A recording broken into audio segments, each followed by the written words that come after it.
अस्सलामुअलैकुम। आज हम बात करेंगे 1.2 के बेसिक लेक्चर के बारे में। सबसे पहले हम लोग देख लेते हैं टाइप्स ऑफ मैट्रिसेस क्या होते हैं। सबसे पहले हम बात करते हैं रो मैट्रिक्स की। रो मैट्रिक्स हमारे पास क्या होता है? A matrix is called a row matrix if it has only one row. ऐसा मैट्रिक्स आपके पास रो मैट्रिक्स होता है जिसके पास सिर्फ एक रो होती है, जिसमें एक सिर्फ जो है वो एक रो होती है। अगर हम इसकी एग्जांपल देखते हैं तो हम लिख सकते हैं 5, 6, 7। ये आपके पास जो है, हम देखें हॉरिजॉन्टल लाइन जो है वो सिर्फ एक है, तो हमारे पास यहाँ पे क्या है? एक रो है। अगर हम इसका ऑर्डर लिखें तो क्या आएगा? 1/3। 1/3 कैसे? 3 वर्टिकल लाइन है, 3 कॉलम से हमारे पास और एक रो है, तो ये हमारे पास क्या आ गई है? 1 रो मैट्रिक्स आ गया। अगर हम और कुछ देखें तो 5 देख लें तो 1/1 है, इसमें हमारे पास एक रो है, एक कॉलम है, ये भी हमारे पास क्या है? रो मैट्रिक्स है। दूसरा हम देखते हैं हमारे पास कॉलम मैट्रिक्स क्या होता है। कॉलम मैट्रिक्स की definition, a matrix is called a column matrix if it has only one column. जिस तरह हमने रो मैट्रिक्स की डेफिनेशन की थी कि जिसमें हमारे पास ऐसा मैट्रिक्स जिसमें सिर्फ एक रो होती है वो हमारे पास रो मैट्रिक्स होता है, इसी तरह कॉलम मैट्रिक्स में हमारे पास जहाँ पे एक कॉलम होता है वो हमारे पास क्या होता है? कॉलम मैट्रिक्स होता है। अगर हम इसकी एग्जाम्पल देखें तो एग्जाम्पल में क्या आएगा? 1, 5, 9 अगर आप ले लें तो इसमें 3 रोज़ हैं। हम इसका ऑर्डर अगर देखें 3/1, तो हमारे पास यहाँ पे रोज़ 3 है, कॉलम एक है। एक कॉलम हमारे डेफिनेशन में हमने पढ़ा है कि सिर्फ एक कॉलम होना चाहिए, वो हमारे पास कॉलम मैट्रिक्स होता है। अगर हम कोई और एग्जाम्पल देखना चाहें तो हम लिख सकते हैं 1, 0। यहाँ पे हमारे पास 2 रोज़ हैं और 1 कॉलम है, ये भी हमारे पास क्या है? ये कॉलम मैट्रिक्स है। दीज मैट्रिसेस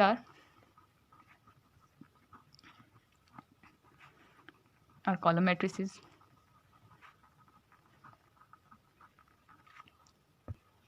नेक्स्ट आता है हमारे पास रेक्टेंगुलर मैट्रिक्स। रेक्टेंगुलर मैट्रिक्स हमारे पास क्या होता है? A matrix is called rectangular matrix if number of rows and number of columns are not equal. Rectangular matrix क्या होता है कि एक मैट्रिक्स है, अ मैट्रिक्स, कोई भी एक मैट्रिक्स हमारे पास रेक्टेंगुलर मैट्रिक्स होगा इफ़ नंबर ऑफ रोज का क्या मतलब है? जिस तरह हम लोग ऑर्डर चेक करते होते थे किसी भी मैट्रिक्स का, यहाँ का हम अगर ऑर्डर चेक करें तो 1/3 है, इसका ऑर्डर चेक करें तो 2/1 है। तो कहते हैं कि जो नंबर ऑफ रोज और जो नंबर ऑफ कॉलम्स है ना रेक्टेंगुलर मैट्रिक्स में, किसी भी मैट्रिक्स के नंबर ऑफ रोज और नंबर ऑफ कॉलम्स जब बराबर नहीं होते तो वो आपके पास रेक्टेंगुलर मैट्रिक्स होता है। अब अगर हम यही एग्जाम्पल लें, एग्जाम्पल लेते हैं, अगर आपके पास कोई मैट्रिक्स ए है और आप उस 159 ले लेते हो, तो आप अगर इसका ऑर्डर देखो 3/1 है, 3/1 इसका ऑर्डर है। अब नंबर ऑफ रोज और नंबर ऑफ कॉलम्स तो इक्वल नहीं है। 3 रोज हैं, 1 कॉलम है, नंबर ऑफ रोज और नंबर ऑफ कॉलम इक्वल नहीं है। जब ये इक्वल नहीं होते तो वो रेक्टेंगुलर मैट्रिक्स होता है। अगर एक और एग्जाम्पल हम लेना चाहें तो 1, 2, 5, 9, 6, 2, यहाँ पे हमारे पास 2 रोज हैं, ऑर्डर चेक कर रही हूँ, 2 रोज हैं और 3 कॉलम्स हैं, तो तब भी ये दोनों इक्वल नहीं है, रोज और कॉलम्स इक्वल नहीं है, तो इसलिए ये भी हमारे पास क्या है? रेक्टेंगुलर मैट्रिक्स है। These matrices are rectangular matrices.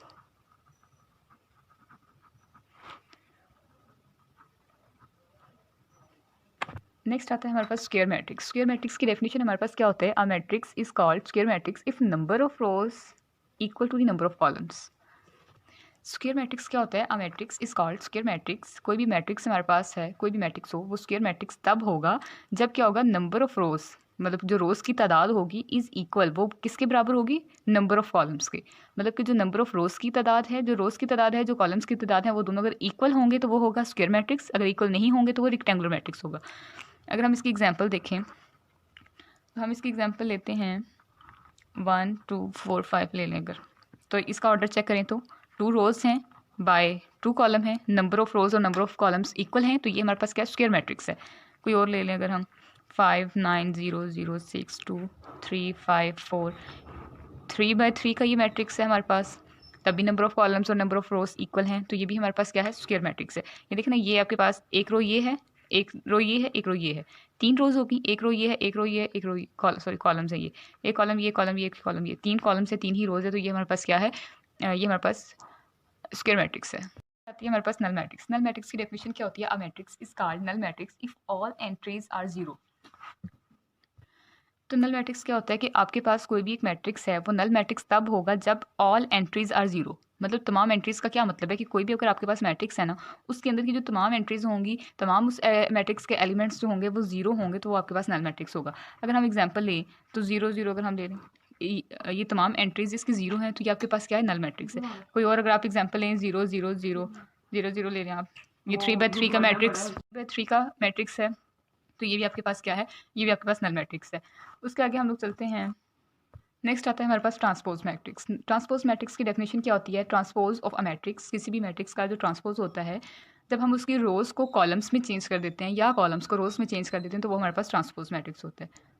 Transpose matrix की डेफिनेशन क्या होती है कि किसी भी matrix, transpose of a matric कहते हैं कि कोई भी आपके पास एक मैट्रिक है तो उसका ट्रांसपोज होता है। वो कैसे ऑब्टेन करते हैं आप लोग? वो ऐसे ऑब्टेन करते हैं कि आप चेंज करते हो, चेंजिंग दी रोज़, जो रोज़ होती हैं उन रोज़ को चेंज करते हो कॉलम्स में, इनटू कॉलम्स, मतलब रोज़ को कॉलम्स बना देते हो, या फिर क्या करते हो, कॉलम्स को रोज़ बना देते हो। या आपकी मर्जी है, आप चाहे तो रोज़ को कॉलम बना लो, चाहे कॉलम्स को रोज़ बना दो। अगर हम एग्जाम्पल देखें तो 5 6 2 3 5 9 ये हमारे पास है मैट्रिक। और अगर हम इसका ट्रांसपोज लें, ये हमने लेट कर लिया कि मैट्रिक का नाम क्या है, ए है, तो जब हम इसका ट्रांसपोज लेंगे ना तो ऊपर छोटू सा टी डाल देंगे, जो कि किसके इक्वल आएगा। अब देखिए हमने क्या कहा था कि रो को चेंज करना है कॉलम में। रोज क्या है, 5 6 2 एक रो है, तो इसको क्या बनाना है, हमने कॉलम बनाना है। 5 6 2 रो है, तो 5 6 2 को हमने कॉलम बनाना था, हमने कॉलम बना के लिख दिया। फिर हमने क्या करना था, कॉलम्स को फिर हमने दूसरी रो को जाहिर कॉलम बनाना है। 3 5 9 रो को कॉलम बनाना है। 3 5 9 रो थी, 3 5 9 को हमने कॉलम की फॉर्म में लिख दिया। या तो हमने कहा था ये काम करना है हमें, या फिर हमें कॉलम्स को रो बनाना है। अगर हमने कॉलम्स को रो बनाना हो तो फिर भी यही आंसर आएगा। 5 3 है, ये कॉलम है, इसको रो की फॉर्म में लिखना है तो 5 3 आ गया। 6 5 है, ये कॉलम, इसको रो लिखना है तो 6 5 आ गया। 2 9 है, इसको रो में लिखा तो 2 9 आ गया। चाहे तो आप रो को कॉलम में चेंज कर लो, चाहे कॉलम को रो में चेंज कर लो। अगर हम एक और एग्जाम्पल लेते हैं, 1 2 5 6, ये आपके पास बी मैट्रिक्स है, ठीक है, लेट हमने कर दिया। तो इसका जब हम लोग ट्रांसपोज लेंगे तो वो क्या आएगा, 1 2 आपके पास रो है, 1 2 को कॉलम बना दिया। 5 6 आपके पास अगर रो है तो 5 6 को क्या करना है, कॉलम बना देना है। तो ये आपके पास बी ट्रांसपोज आ गया। नेक्स्ट आता है हमारे पास नेगेटिव ऑफ अ मैट्रिक्स। तो इसमें हम क्या कहते हैं कि नेगेटिव ऑफ मैट्रिक्स का क्या मतलब है। हम सबसे पहले तो लेट कर लेते हैं ना कि हमारे पास कोई भी एक मैट्रिक्स है, let A be a matrix. हमने खुद से लेट कर लिया कि ए हमारे पास क्या है, कोई भी एक मैट्रिक्स है। देन कहता है कि फिर क्या है कि जो इसका नेगेटिव है ना, किसका नेगेटिव, इस मैट्रिक्स का नेगेटिव, जो हमने मैट्रिक्स लिया उसका नेगेटिव, वो क्या है, कहते हैं किस तरह हम उसको लिखेंगे, उसका नेगेटिव क्या है, ए है, माइनस ए है। कहते क्या किया हमने, एक लेट कर लिया ए मैट्रिक्स, फिर हमने कहा जो उसका नेगेटिव होगा वो माइनस ए होगा।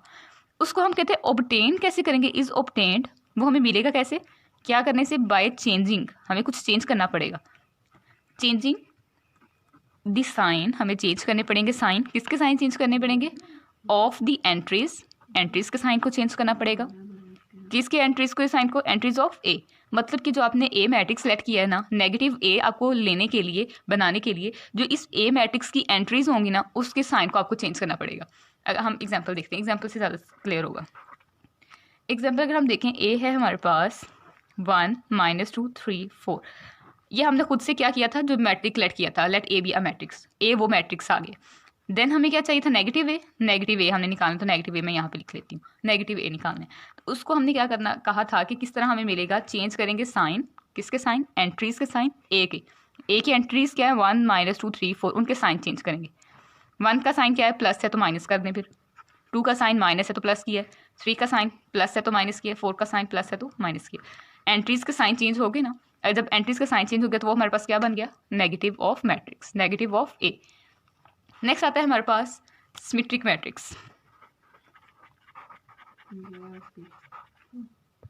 सिमेट्रिक मैट्रिक्स में वो क्या कहता है कि अ मैट्रिक्स, आपके पास एक मैट्रिक्स है, उस मैट्रिक्स का क्या नाम दे दिया, ए है। कहते हैं कि इज सेड टू बी, हम उसको क्या कहेंगे, is said to be symmetric. वो हमारे पास क्या होगा, सिमेट्रिक होगा इफ, सिमेट्रिक कब होगा, जब क्या हो जाएगा उसको, जब हम इस मैट्रिक्स ए का ट्रांसपोज लें तो वो बराबर आए ए के ही। मतलब कि जो आपके पास आपने लेट किया ना मैट्रिक्स, इस मैट्रिक्स का जब आप ट्रांसपोज लो तो जो उसका जवाब आए ना, ट्रांसपोज लेने के बाद जो जवाब है वो यही मैट्रिक्स ए आना चाहिए। वो क्या होता है, आपके पास सिमेट्रिक मैट्रिक होता है। एग्जाम्पल देखते हैं, ट्रांसपोज की डेफिनेशन में हमने क्या पढ़ा था, ट्रांसपोज में हमें पढ़ा था कि रोज को कॉलम में चेंज करना है, या तो कॉलम को रो में चेंज कर लो या रोज को कॉलम में। अब हम अगर सपोज करें एग्जाम्पल 3 6 6 3 हम ले लेते हैं, उसने कहा कि सिमेट्रिक मैट्रिक वो होता है जब हम उस मैट्रिक ए का ट्रांसपोज लें, मतलब इसका पहले ट्रांसपोज लें, ट्रांसपोज लो, नीचे लेते हैं, ए का हमने क्या किया, ट्रांसपोज लिया, ट्रांसपोज का क्या मतलब है, रो को कॉलम में चेंज करना है। रो क्या है 3 6, इसको कॉलम बना दिया, ठीक है। 6 3 आपके पास अगली रो है, इसको भी कॉलम बनाना है, इसको कॉलम बना दिया। तो कहता है हम ये ए ट्रांसपोज वैसे आ गया ना, तो अब ये चीज़ जो है ये आपके पास सेम यही चीज़ नहीं बन रही, 3 6 3 6 6 3 6 3 वही चीज़ बन रही है। तो इस सारे की जगह पे जब ये उसके इक्वल है, ये चीज़ इसके इक्वल है और ये किसके इक्वल है, वो इसके इक्वल है, तो हम इसकी जगह पे ये ए नहीं लिख सकते, लिख सकते हैं। तो फिर ये वाली जो चीज़ है ये आपकी यही चीज़ नहीं बन गई डेफिनेशन, तो हम कह सकते हैं कि ये सिमेट्रिक है। नेक्स्ट आता है हमारे पास अगली स्क्यू सिमेट्रिक की डेफिनेशन। अच्छा, तो इसमें क्या कहता है स्क्यू सिमेट्रिक में कि मैट्रिक्स, आपके पास कोई भी मैट्रिक्स जो है वो ए है, वो ए मैट्रिक्स जो है वो क्या होगा, स्क्यू सिमेट्रिक होगा। कब होगा, जब आप उस इस मैट्रिक ए का जो है वो ट्रांसपोज लो तो जो आंसर है वो -a के बराबर आए।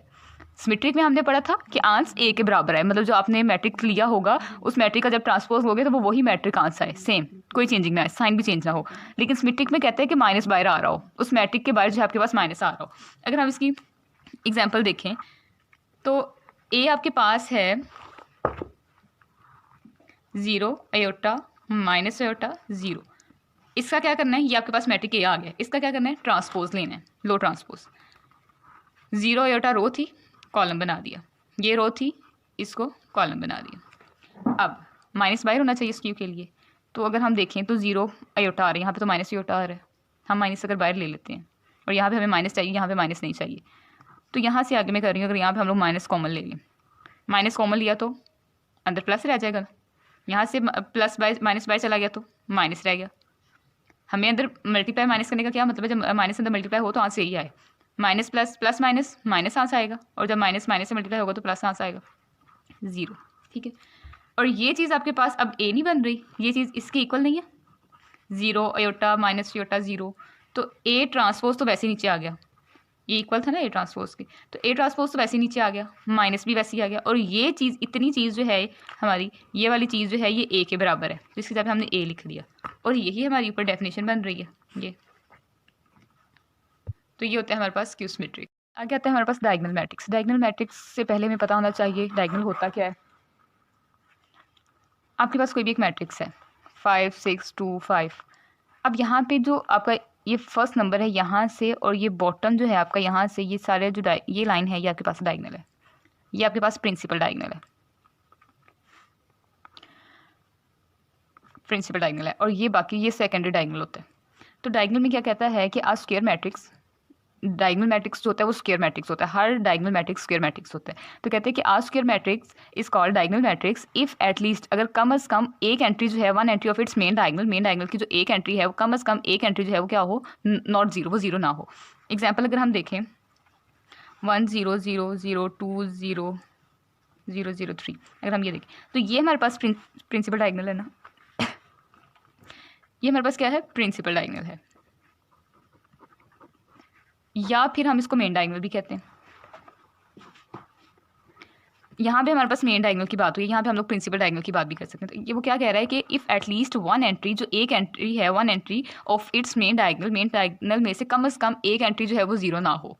बाकी ये ऊपर वाले जो डायगोनल्स हैं ये तो जीरो होने ही चाहिए, लेकिन इन मेन डायगोनल में से एक एंट्री ऐसी हो जो जीरो ना हो, वो हमारे पास मेन डायगोनल होता है। अगर हम एक और एग्जाम्पल देखें, या हमारे पास क्या है, ये हमारे पास मेन डायगोनल है ना, तो ये 5 ले लिए, इसको 4 ले लिए, ये क्या होना चाहिए, ये तो हमेशा जीरो होना चाहिए। ये हमारे पास these matrices are diagonal matrices. Next आता है हमारे पास स्केलर मैट्रिक्स। स्केलर मैट्रिक्स में क्या कहते हैं कि डायगोनल मैट्रिक्स, जो हमारे पास डायगोनल मैट्रिक्स होता है वो स्केलर मैट्रिक्स होता है, और जो स्केलर मैट्रिक्स होता है वो डायगोनल मैट्रिक्स होता है। मतलब डायगोनल मैट्रिक्स की क्या मतलब है कि यहाँ पे अभी हमारे पास जो है वो मेन डायगोनल की ही बात होगी, अगर डायगोनल मैट्रिक्स है तो फिर यहाँ पे मेन डायगोनल की बात होगी। Diagonal matrix is called scalar. Diagonal matrix जो होगा वो स्केलर होगा। कब स्केलर होगा, जब उसका मेन डायगोनल एंट्री, जो मेन डायगोनल की एंट्रीज होंगी वो सेम होंगी।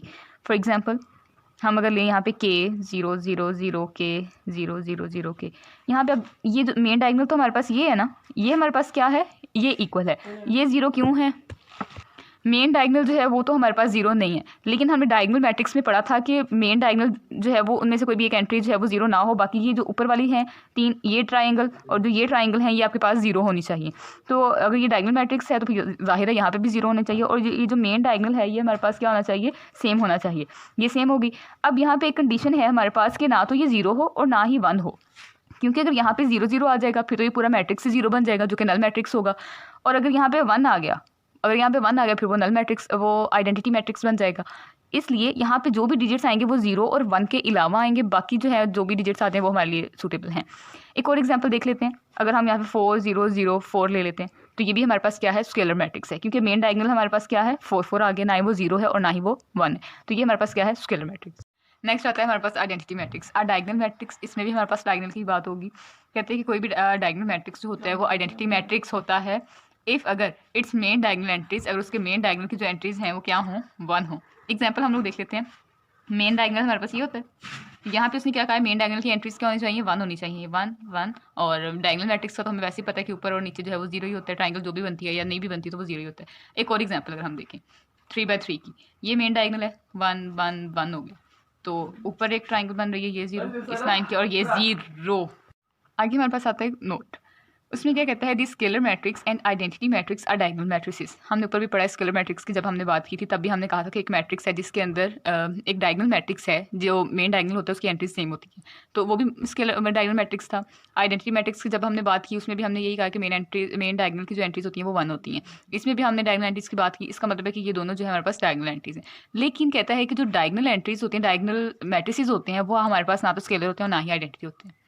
स्केलर का क्या मतलब है, अगर स्केलर में अगर 1 1 आ गए तो डायगोनल में अगर 1 1 आ गए तो यहाँ पे तो 0 आएंगे ना, तो ये फिर हमारे पास आइडेंटिटी बन जाएगा, इसलिए ये हमारे पास क्या होगा, डायगोनल नहीं होगा। लेकिन अगर यहाँ पे हमारे पास 4 4 3 3 5 5 आ जाए, स्केलर मैट्रिक्स है ये भी, तो फिर ये हमारे पास डायगोनल मैट्रिक्स हो सकता है, लेकिन 1 1 नहीं आना चाहिए और उसके अलावा आइडेंटिटी नहीं होना चाहिए। आइडेंटिटी का मतलब वैसे 1 1 है, और अगर 0 0 यहाँ पे आ गया, 0 0 में भी ये है कि हमारे पास तो फिर नल मैट्रिक्स हो जाएगा। तो इसलिए जो है वो हर जो डायगोनल मैट्रिक्स होता है वो स्केलर और आइडेंटिटी मैट्रिक्स नहीं होता।